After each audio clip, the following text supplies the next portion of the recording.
Kwa mashindano haya kadri unavyozidi kwa mbele ndio mashindano yanazidi kuwa magumu na nafasi za kufunga zinazidi kuwa chache. Kwa hiyo bado unapaswa kuwa clinical mbele ya lango la timu pinzani. Vinginevyo wamejitahidi. Hii sio mara ya kwanza Simba wanafuzu nusu finali, hii ni mara ya 3. Nusu finali ya mwanzo ilikuwa 1974 kwenye klabu bingwa Afrika. Wakaondoshwa kwa mikwaju ya penalty kama ambavyo leo wametoka. Lakini nusu finali ya pili 1993 ambapo walicheza finali na Stella Bijo.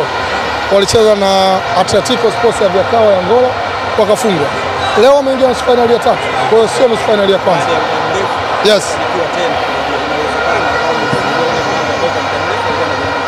Simba ni moja kati ya timu bora Afrika, kwenye timu kubwa Simba ipo.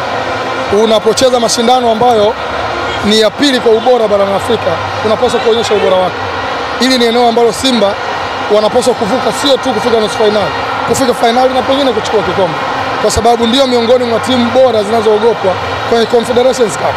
Sasa kama ukufika nusu finali, uko kwenye kundi bora, unataka kufika nusu finali lini tena? Kwa hiyo nafikiri wana deserve kufika hapo walipofika.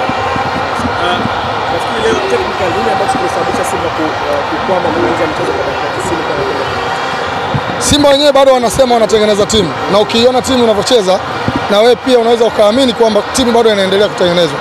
Ina miss quality players wengi.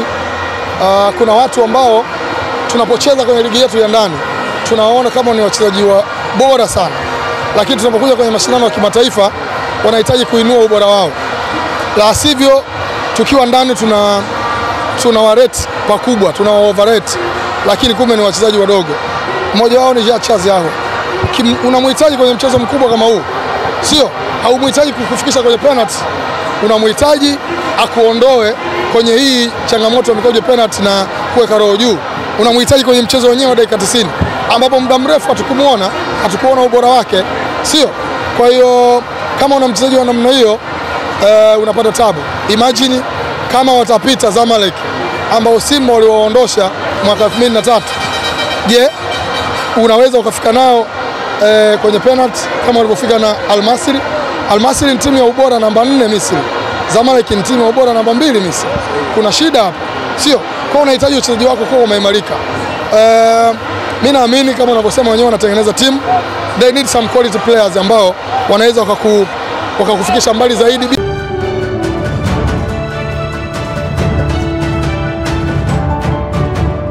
UBA TV, excellence is our signature.